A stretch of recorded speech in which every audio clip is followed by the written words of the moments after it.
પાટણની ઝીલિયાની ઘટનાને લઈને ક્ષત્રિય સમાજનું સંમેલન મળવાનું હતું અને આ સંમેલનને લઈ અને અલ્પેશ ઠાકોર દ્વારા એક નિવેદન આપવામાં આવ્યું કે આ સંમેલન હાલ પૂરતું મોકૂફ રાખવામાં આવ્યું છે અને ત્યારબાદ આખી બાબતને લઈ અને અનેક ચર્ચાઓ થઈ અને આ ચર્ચાઓની વચ્ચે વાત આવી અભિજીતસિંહ બારડની, કારણ કે આખી ઘટનાને લઈ અને સૌથી પહેલા તેઓ જ મેદાને આવ્યા હતા અને ત્યારબાદ તેમના દ્વારા જ આ વામેયા ગામમાં જે આખું મહાસંમેલન મળવાનું હતું એને લઈને તૈયારીઓ પણ કરવામાં આવી રહી હતી। હવે જ્યારે અલ્પેશ ઠાકોરનું નિવેદન આવ્યું છે ત્યારે હવે અભિજીતસિંહ બારડ દ્વારા પણ એક પોસ્ટર વાયરલ કરવામાં આવ્યો છે। પોસ્ટરને લઈ અને ચર્ચા કરીશું। નમસ્કાર, હું છું ઉજ્જવલ અને આપ જોઈ રહ્યા છો નિર્ભય ન્યૂઝ।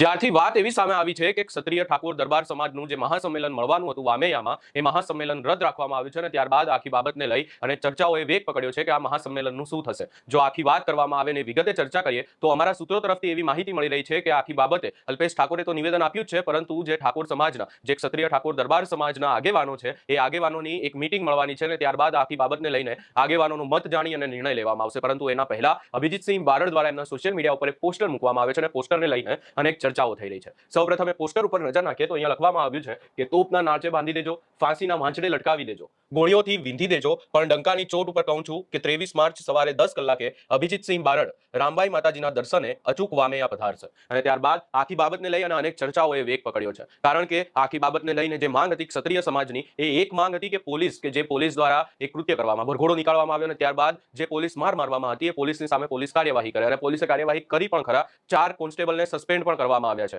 પરંતુ અહીંયા બીજી એક માંગ હતી કે જે ભાવેશ ઝીલિયા, ભાર્ગવ ઝીલિયા છે એમનો ભરઘોડો નીકાળવામાં આવે અને આખી બાબતને લઈને વામેયામાં જે મહાસંમેલન થવાનું હતું એ મહાસંમેલન પહેલા જે આખા ઠાકોર સમાજના જે આગેવાનો છે, ક્ષત્રિય ઠાકોર દરબાર સમાજના આગેવાનોની એક મીટિંગ થઈ પોલીસ સાથે અને ત્યારબાદ આ મીટિંગ પછી અલ્પેશ ઠાકોરનું પહેલા એક નિવેદન સામે આવ્યું હતું કે આ મહાસંમેલન મળશે અને ત્યારબાદ એવું નિવેદન સામે આવ્યું કે મહાસંમેલન હાલ પૂરતું રદ રાખવામાં આવ્યું છે। ત્યારબાદ હવે અનેક ચર્ચાઓ એવી પણ થઈ રહી છે કે મહાસંમેલનનું આખરે શું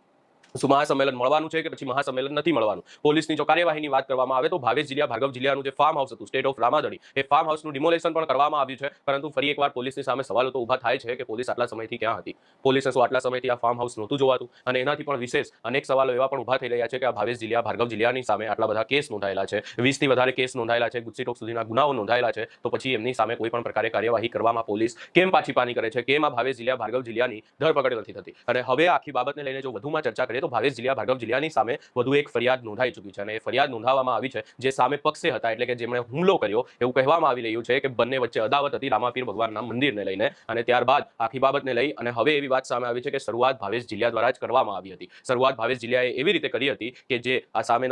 સામેનો પક્ષ છે એમની ગાડી ઉપર, સ્કોર્પિયો ગાડી ઉપર હુમલો કરવામાં આવ્યો હતો અને ત્યારબાદ આખી બાબતને લઈ અને મામલો ઉગ્ર બન્યો અને ત્યારબાદ એ લોકો એમના ફાર્મ હાઉસ ઉપર હુમલો કરવા પહોંચ્યા હતા। આ તમામ ચર્ચાઓની વચ્ચે આ ફરિયાદને લઈને પણ ક્યાંક ને ક્યાંક અનેક વાતો થઈ રહી છે અને હવે અભિજીતસિંહ બારડ દ્વારા અહીંયા સ્પષ્ટ એવું કહેવામાં આવ્યું છે કે કંઈ પણ થાય પરંતુ 23 માર્ચ સવારે 10 કલાકે અભિજીતસિંહ બારડ વામેયા પધારશે। આ સમગ્ર બાબતે તમારો શું અભિપ્રાય છે અમને કમેન્ટ કરી જરૂર જણાવશો અને આગામી સમયમાં જોવાનું રહેશે કે હવે આ સંમેલન થાય છે કે નહીં। તમારો અભિપ્રાય અમને કમેન્ટમાં જરૂર જણાવશો અને અમારી ચેનલ નિર્ભય ન્યૂઝને લાઇક, શેર, સબસ્ક્રાઇબ કરવાનું ભૂલશો